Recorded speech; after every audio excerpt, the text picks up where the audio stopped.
Party की team का कि गजेंद्र सिंह जी शेखावत जो जोधपुर संसदीय क्षेत्र से भारतीय जनता पार्टी के लोकप्रिय उम्मीदवार के रूप में चुनाव लड़ रहे हैं। दिल्ली की सरकार के अंदर केंद्रीय मंत्री के रूप में इन्होंने 5 साल नेतृत्व किया और मेरे भाई जैसे रिश्ते इनके साथ आप सब इनको समर्थन देने के लिए आए। मैं हृदय से आपका आभार प्रकट करता हूं और धन्यवाद देता हूं। भारतीय जनता पार्टी के स्टेट के स्टार प्रचारक मेरे यूनिवर्सिटी के जमाने के अंदर बड़े भाई जिनके लिए यूनिवर्सिटी में भी हमने वोट मांगे थे, इनको भी सफलता लेट मिली। मुझे कई बार लोग कहते हैं कि हनुमान जी आपको क्या मिला, तो मैं कहता हूं सतीश जी पूनिया को बहुत लेट मिला था, इसलिए मुझे भी लेट ही मिलेगा सब कुछ।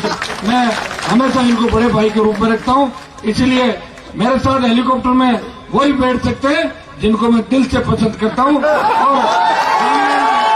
और रामनाथ जी डूडी साहब जो वरिष्ठ नेता हैं, तेजा जी के मंदिर के दर्शन गजेंद्र सिंह जी ने खरनाल के अंदर किए थे, तब डूडी साहब और पूरी टीम जोधपुर जिले की आप चुपके दर्शन करके चले गए, मुझे बताए नहीं तो मैं भी आ जाता वहां पे दर्शन।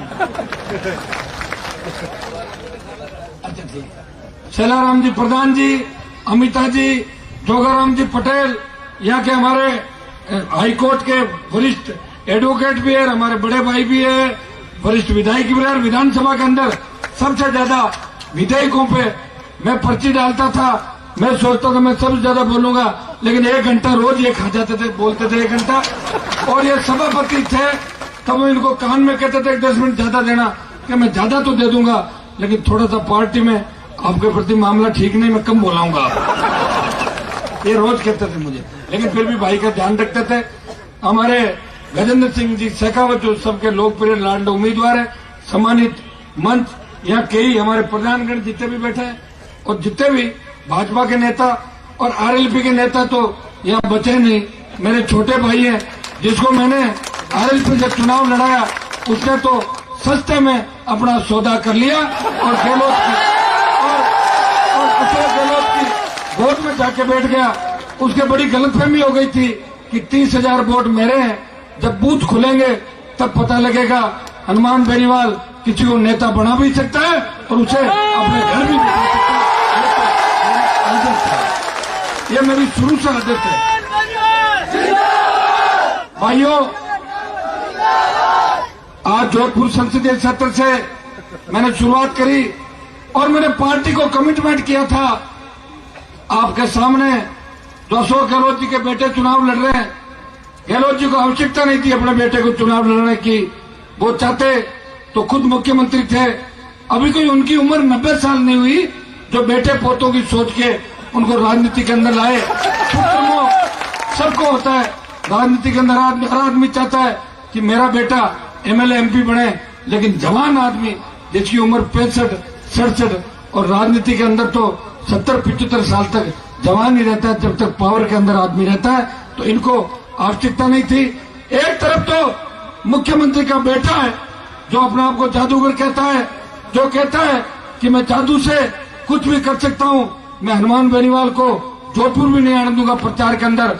और दूसरी तरफ एक किसान का बेटा है जिसने जोधपुर यूनिवर्सिटी की राजनीति से इस सांसद के पद को सुशोभित किया। भाइयों, कई अनर्गल आरोप इनके ऊपर भी लगाए लोगों ने, मेरे ऊपर भी लगाए, लेकिन आप जानते हो जब राष्ट्र को आवश्यकता पड़ी, देश को आवश्यकता पड़ी, तो हनुमान बेनीवाल ने अपनी आरएलपी पार्टी की पूरी कुर्बानी दी और खुद के लिए कहा कि अगर भारत माता के लिए एक हनुमान बेनीवाल तो क्या, अगर 10 हनुमान बेनीवाल कुर्बान हो जाए मुझे गम नहीं।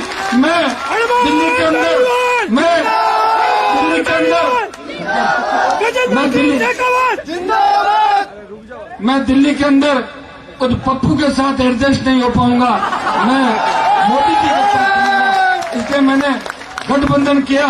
भाइयों, मैं चाहता तो कैबिनेट का मंत्री बन जाता। 3, 8, 13 के अंदर, 18 के अंदर हनुमान बेनीवाल चाहता तो उछल कूद करके 4 बार कैबिनेट का मंत्री होता। जिद्दी हूं और ये दुनिया जानती है, ये सीएम ने खुद कहा था कि हमारे साथ रहता तो मंत्री बन जाता, अब दुख पाएगा। तो मैं गहलोत को कहना चाहता हूं, आप कोई ज्योतिष का काम देखने लग गए क्या आजकल? तो कौन सुख पाएगा, कौन दुख पाएगा? अगर मेरे से पंगा लोगे तो 99 की जो वेंटिलेटर पे सरकार चल रही है, इस कांग्रेस की सरकार को इस तरह मिटा दूंगा जिस तरह हनुमान जी महाराज ने लंका को मिटाया।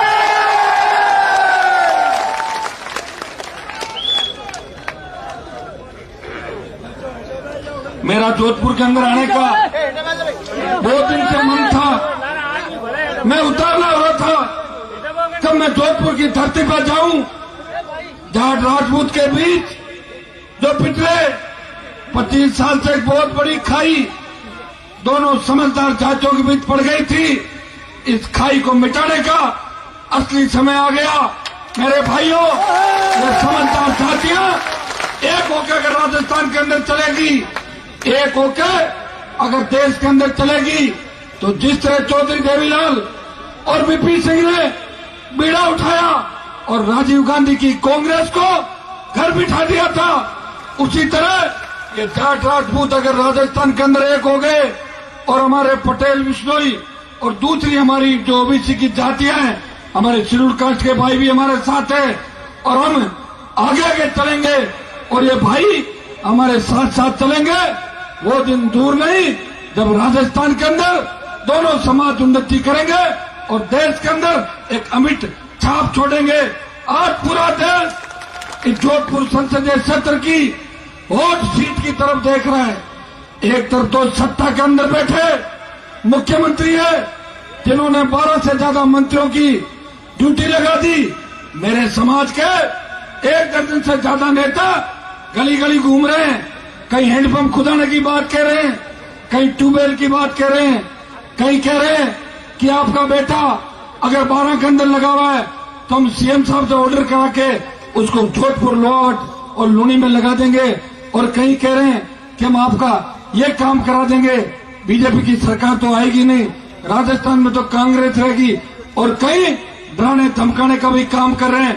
भाइयों, अशोक गहलोत के पास तो तमाम किसान नेताओं की फौज है, लेकिन भारतीय जनता पार्टी के गजेंद्र सिंह जी के लिए अगर कोई तेजा जी का पंथ इनकी मदद के लिए आ रहा है तो आपका भाई हनुमान बेनीवाल गजेंद्र सिंह जी की मदद के लिए जोधपुर की धरती पर आया है, लूनी की धरती पर आया है।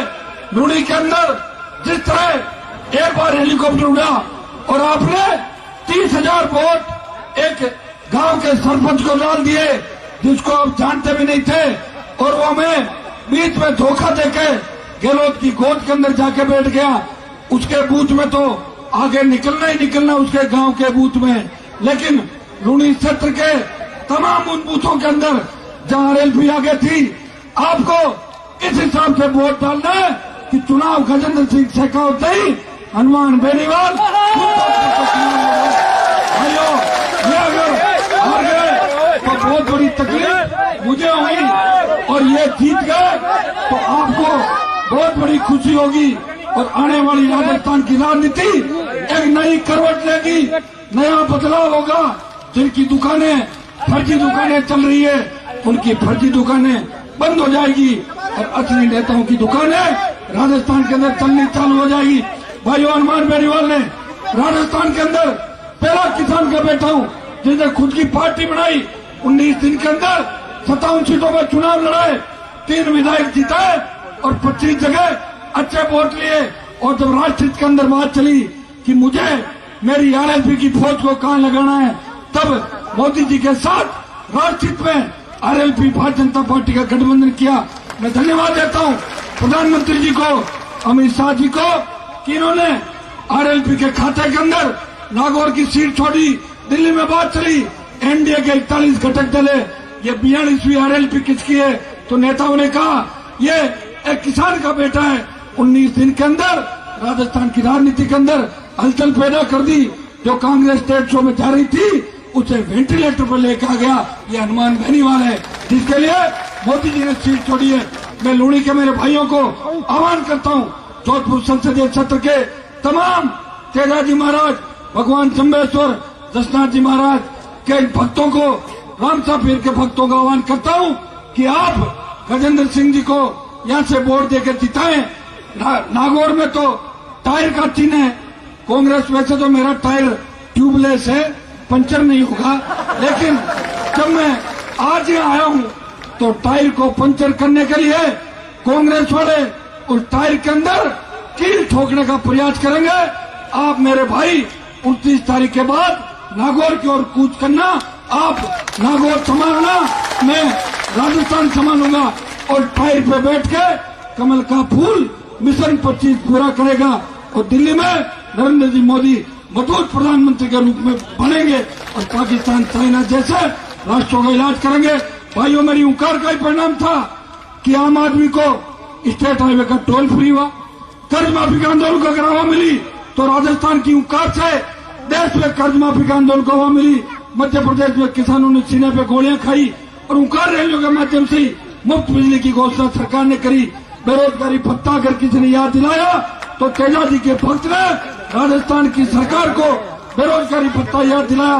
मैं इतना ही विश्वास दिलाता हूँ कि अगर दिल्ली चला गया, गजेंद्र सिंह जी भी दिल्ली जाएंगे, हनुमान दिल्ली जाएगा, हम दोनों मिलकर इस राजस्थान को विशेष राज्य का दर्जा दिलाने के लिए मजबूत तरीके से पैरवी करेंगे और आम जन को राहत दिलाएंगे। आप दोनों हाथ करके मुझे आश्वासन दें कि लूणी के अंदर 60-70 हजार वोटों से भारतीय जनता पार्टी की कमल चलेगा और आपके मान बेनीवाल का दिल्ली के अंदर आप मान बढ़ाओगे। आप सबको पुनः धन्यवाद। अपने भाई की बात रखना और गजेंद्र सिंह जी को दिल्ली के अंदर भेजना। धन्यवाद। जय हिंद। बहुत बहुत धन्यवाद बेनीवाल साहब। हनुमान मेहरबान, हनुमान मेहरबान, गजेंद्र सिंह सरकार, रामनाथ नूरी, सतीश पूनिया, सोहराम पटेल। बहुत बहुत धन्यवाद आप सभी को जो भी मेहमान पधारे। मैं आपका हूं और आप मेरे हो।